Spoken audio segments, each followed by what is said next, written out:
ഈ കേരള രാഷ്ട്രീയത്തിലെ പാണക്കാട് എപ്പോഴും ശ്രദ്ധാകേന്ദ്രമാണ്. ഇപ്പോൾ വയനാട് MP പ്രിയങ്ക ഗാന്ധിയുടെ പാണക്കാട് സന്ദർശനത്തിൽ എന്തെങ്കിലും വായിച്ചെടുക്കാൻ കഴിയുന്നുണ്ടോ? ഒന്നും എടുക്കാൻ ആരും ശ്രമിക്കേണ്ടതില്ല എന്ന് പ്രിയങ്ക പൊതുവെ പറയുമ്പോഴും വായിച്ചെടുക്കാതിരിക്കാൻ കഴിയുന്നില്ല. ഇത് കേവലം യാദൃച്ഛികമാണെന്ന് കരുതാനാവില്ല. നോമ്പുതുറ സമയത്ത് റംസാൻ മാസം അവസാനിക്കുന്ന ഒരു വേളയിൽ പാണക്കാട് എത്തുകയാണ്. പാണക്കാടാണല്ലോ മുസ്ലിം ലീഗിൻ്റെ ആധ്യാത്മിക കേന്ദ്രം, രാഷ്ട്രീയ ബുദ്ധി കേന്ദ്രം എല്ലാം തന്നെ കൺവേർജ് ചെയ്യുന്ന പാണക്കാട് ഫാമിലിയിലേക്ക് രാഹുൽ ഗാന്ധി മുമ്പ് വന്നിട്ടുണ്ട് MP ആയിരുന്ന സമയത്ത്. ഇപ്പോഴിതാ പ്രിയങ്ക ഗാന്ധിയും വന്നിരിക്കുന്നു. MP എന്ന നിലയിലും അഭ്യുദയകാംക്ഷി എന്ന നിലയിലും മുസ്ലിം ജനസാമാന്യത്തിൻ്റെ ഉൾപ്പെടെ കാര്യമായ വോട്ട് കൊണ്ട് വയനാട് മണ്ഡലത്തിൽ ജയിച്ചു വരാൻ കഴിഞ്ഞു എന്നതുകൊണ്ടും ഭാവിയിൽ കേരള രാഷ്ട്രീയത്തിൽ മുസ്ലിം ലീഗ് ഇല്ലാതെ UDF മുന്നോട്ട് പോകാനാവില്ല. അതുകൊണ്ട് ദേശീയ നേതൃത്വത്തിൻ്റെ, കോൺഗ്രസിൻ്റെ ദേശീയ നേതൃത്വം എന്ന് പറഞ്ഞാൽ ഇപ്പോഴും ആ ത്രിമൂർത്തികൾ തന്നെയാണല്ലോ. സോണിയാഗാന്ധി, രാഹുൽ ഗാന്ധി, പ്രിയങ്ക ഗാന്ധി എന്ന ത്രിമൂർത്തികൾക്ക് ശേഷമേ മല്ലികാർജ്ജുൻ ഖാർഗെ എന്ന ദേശീയ പ്രസിഡന്റും കോൺഗ്രസ് AICC അധ്യക്ഷനും വരുന്നുള്ളൂ. അതുകൊണ്ട് ഗാന്ധി നെഹ്റു ഫാമിലിയും പാണക്കാട് ഫാമിലിയും തമ്മിലുള്ള ചരിത്രപരമായ ഒരു ബന്ധം ഒന്ന് ഊട്ടി ഉറപ്പിക്കുന്നതിൻ്റെ ഭാഗമായി ഒരു സന്ദർശനം. പക്ഷേ ആ സന്ദർശനത്തിൻ്റെ അർത്ഥതലങ്ങൾ നമ്മൾ വായിച്ചെടുക്കേണ്ടത് ഇതൊരു ഇഫ്താർ വിരുന്ന് എന്ന നിലയിലോ നോമ്പുതുറ സമയത്ത് വന്നു പങ്കെടുത്തു എന്നതോ മാത്രമല്ല. മറിച്ച് ഒരു ഉപതെരഞ്ഞെടുപ്പ് നടക്കാനുണ്ട്. പ്രിയങ്ക ഗാന്ധി പ്രതിനിധാനം ചെയ്യുന്ന വയനാട് ലോക്സഭാ മണ്ഡലത്തിൻ്റെ പരിധിയിൽ വരുന്ന നിലമ്പൂർ മണ്ഡലത്തിൽ ഒരു ഉപതെരഞ്ഞെടുപ്പ് നടക്കാനുണ്ട് എന്നതും ആ ഉപതെരഞ്ഞെടുപ്പിൽ സ്ഥാനാർത്ഥികളായ അല്ലെങ്കിൽ സ്ഥാനാർത്ഥികളാകാൻ UDF കാണുന്ന അല്ലെങ്കിൽ ആഗ്രഹിക്കുന്ന രണ്ടുപേർ, ഒന്ന് അരിയാടൻ ഷൗക്കത്താണ്. അരിയാടൻ മുഹമ്മദിൻ്റെ മകൻ അരിയാടൻ ഷൗക്കത്ത്. അദ്ദേഹത്തിന് അരിയാടൻ്റെ ഒരു സ്ഥിരം മണ്ഡലമായിരുന്നു. അരിയാടൻ ഏതാണ്ട് 2.5 പതിറ്റാണ്ട് കാലം പ്രതിനിധാനം ചെയ്ത ആദ്യ തെരഞ്ഞെടുപ്പിൽ അദ്ദേഹം പരാജയപ്പെടുന്നു. അരിയാടൻ മുഹമ്മദ് പരാജയപ്പെടുന്നു, പിന്നീട് വിജയിച്ചു വരുന്നു. പിന്നീട് തുടർച്ചയായി നിലമ്പൂർ മണ്ഡലം നിലനിർത്തുന്ന അരിയാടൻ മുഹമ്മദ്. അരിയാടൻ അത്ര മുസ്ലിം ലീഗുമായി പലപ്പോഴും സ്വരച്ചേർച്ചയിലല്ലായിരുന്നു എന്നതും ഓർക്കണം. അരിയാടൻ്റെ പ്രിയപുത്രൻ അരിയാടൻ ഷൗക്കത്തിന് സീറ്റ് ലഭിക്കുമോ എന്ന ഒരു ചോദ്യം ഉണ്ട്. മുൻപ് അദ്ദേഹം അവിടെ പരിഗണിക്കപ്പെട്ടു, മത്സരിച്ചു, പരാജയപ്പെട്ടു. എന്നാൽ ഇപ്പോൾ വീണ്ടും ആഗ്രഹിക്കുന്നു. അതേസമയം VS ജോയ് എന്ന കോൺഗ്രസ് നേതാവ്, യൂത്ത് കോൺഗ്രസ് നേതാവ്, അദ്ദേഹം കോൺഗ്രസിൻ്റെ യുവ തുർക്കികളിൽ ഒരാളാണ്. മലപ്പുറം ജില്ലക്കാരനാണ്, ആ മണ്ഡലംകാരനാണ്. അദ്ദേഹത്തിൻ്റെ പേരും സജീവമായി പരിഗണനയിലുണ്ട്. PV അൻവർ ആ പേര് നിർദ്ദേശിക്കുകയും ചെയ്തതാണ്, ഒരിക്കൽ പറഞ്ഞു വെച്ചു. അപ്പം ഇതിൽ ഈ രണ്ടു പേരുടെയും സാന്നിധ്യം പ്രിയങ്ക ഗാന്ധിയുടെ ഇടതും വലതും കാണുമ്പോൾ, രാഷ്ട്രീയമില്ല എന്ന് പറയുമ്പോൾ എന്തിലും ഏതിലും രാഷ്ട്രീയം കണ്ടെത്താവുന്നതേ ഉള്ളൂ. അതുകൊണ്ട് പക്ഷേ ഈ കോൺഗ്രസ് ഹൈക്കമാൻഡിനകത്ത് എപ്പോഴും ശക്തമായ ഇടപെടലുകളൊക്കെ നടത്തുന്ന ഒരു പാർട്ടിയാണ് മുസ്ലിം ലീഗ്. അതുകൊണ്ട് മുസ്ലിം ലീഗിൻ്റെ തറവാട്ടിലേക്ക് വരുമ്പോൾ തന്നെ എന്തെങ്കിലും കാര്യമായ ചർച്ച അവിടെ നടന്നിട്ടുണ്ട് എന്നുള്ളത് ഉറപ്പായ. മുസ്ലിം ലീഗിൻ്റെ ഇടപെടൽ എന്നതിനേക്കാൾ കേരളത്തിലെ കോൺഗ്രസ് രാഷ്ട്രീയം ഗ്രൂപ്പ് വഴക്കുകൾ കാരണം കലുഷിതമാകുമ്പോൾ പലപ്പോഴും ഒരു ഫയർ ഫൈറ്റിംഗ് റോൾ എടുത്തിരുന്നത് പാണക്കാട് തങ്ങൾമാരാണ്. മുഹമ്മദ് അലി ശിഹാബ് തങ്ങളാകട്ടെ, ഇപ്പോഴത്തെ സാദിഖ് അലി ശിഹാബ് തങ്ങളാകട്ടെ, ഈ തങ്ങൾമാരാണ്. അപ്പോൾ ആ ഒരു തങ്ങൾ നൽകുന്ന ഒരു സ്റ്റെബിലിറ്റി, സോളിഡിറ്റി അല്ല, കോൺഗ്രസ്സിന് മാത്രമായി കേരളത്തിൽ ഒരിക്കലും ഒരു UDF സംവിധാനത്തെ മുന്നോട്ട് കൊണ്ടുപോകാനാവില്ല എന്നതിന് തിരിച്ചറിവാണ്. അതുകൊണ്ട് പലപ്പോഴും മുഖ്യമന്ത്രി സ്ഥാനത്തേക്ക് വരെ കോൺഗ്രസ് പാർട്ടി നേതാക്കളെ പരിഗണിക്കുമ്പോൾ മുസ്ലിം ലീഗിൻ്റെ താല്പര്യം നോക്കുന്നു എന്നതല്ല, മറിച്ച് മുസ്ലിം ലീഗിന് എന്താണ് പറയാനുള്ളത് എന്നുകൂടി കേൾക്കുന്ന ഒരു പതിവുണ്ട്. തീരുമാനം കോൺഗ്രസിന് തന്നെ ആയിരിക്കും. പക്ഷേ ഒരു അതിര് വിട്ടു പോകുമ്പോൾ, ചിലപ്പോൾ മുഖ്യമന്ത്രിമാരെ മാറ്റേണ്ടി വരുമ്പോൾ, അതിനൊക്കെ പാണക്കാട് ചെന്ന അഭിപ്രായം കൂടെ ചോദിച്ചാണ്, വരുംവരാഴികളെ കൂടി ചോദിച്ചിട്ടാണ് അത് ചെയ്യുന്നത്. അതൊരു അനൗപചാരികമായ ഒരു കാര്യമെന്ന് പറയാമെങ്കിലും കോൺഗ്രസ് രാഷ്ട്രീയത്തിൽ മുസ്ലിം ലീഗിനുള്ള പങ്ക് അദൃശ്യമായ പങ്കാണെങ്കിൽ പോലും അത് തുച്ഛീകരിച്ച് കാണാനും ആവില്ല.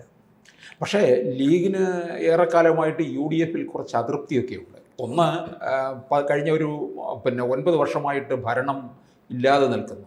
അതിനോടൊപ്പം തന്നെ കോൺഗ്രസിനകത്തുണ്ടാകുന്ന നേതൃപ്രതിസന്ധി, പിന്നെ UDF ഘടകകക്ഷികൾക്കുള്ള അതൃപ്തി, ഇതൊക്കെ കൊണ്ട് വീണ്ടും ഭരണത്തിൽ വരുമോ എന്ന് ലീഗിന് സംശയമുണ്ട്. അപ്പോൾ ആ അവസരത്തിൽ ലീഗ് വേണമെന്നുണ്ടെങ്കിൽ ഒരുപക്ഷെ മറുപക്ഷത്തേക്കുള്ള നീക്കം നടത്താനുള്ള സാധ്യതയും നമുക്ക് തള്ളിക്കളയാൻ പറ്റത്തില്ല.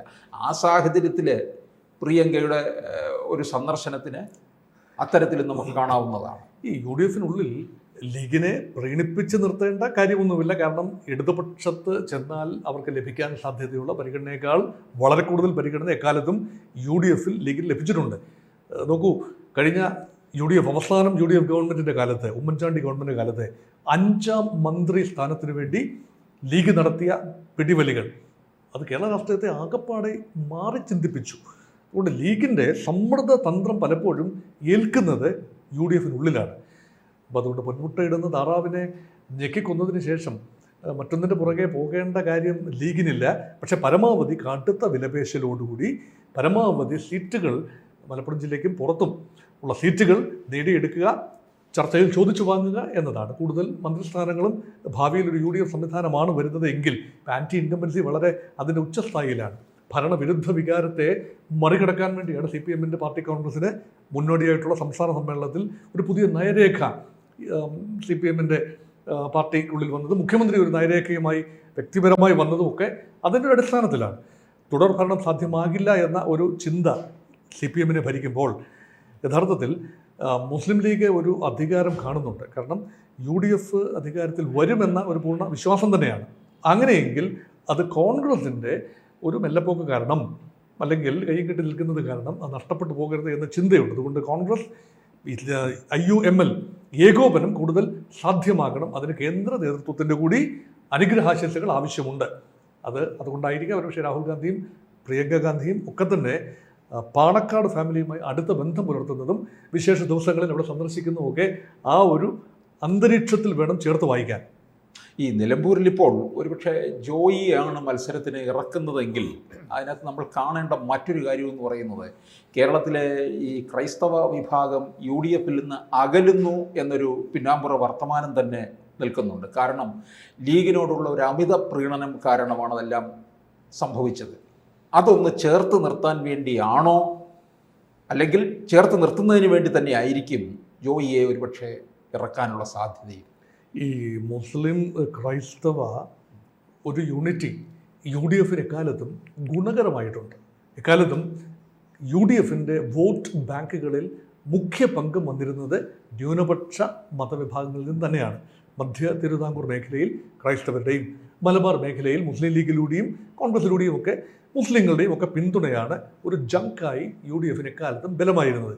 കേരളത്തിലെ ഏറ്റവും വലിയ സമുദായമായ ഈഴവ സമുദായത്തിൻ്റെ പിൻബലം പലപ്പോഴും LDF-നായിരുന്നു. ജനറലി UDF വോട്ടർമാരുണ്ട് എന്നത് വിസ്മരിക്കുന്നില്ല ഈഴവ സമുദായത്തിനുള്ളിൽ. നായർ സമുദായത്തിൻ്റെ വോട്ടുകൾ 3ആയി ചിത്രാനുള്ള സാധ്യതയാണ് കാണുന്നത്. അങ്ങനെയെങ്കിൽ UDF-ൻ്റെ വോട്ട് ബേസ് നിലനിർത്തുന്നതിന് ഇപ്പോൾ പുതിയതായി കണ്ടത് വന്നിരുന്ന ഒരു നറേറ്റീവാണ് ക്രിസ്ത്യൻസ് വേഴ്സസ് മുസ്ലിം എന്നത്. ആ ഒരു നറേറ്റീവ് അത്ര ആരോഗ്യപരമായ ഒരു കാര്യമല്ല.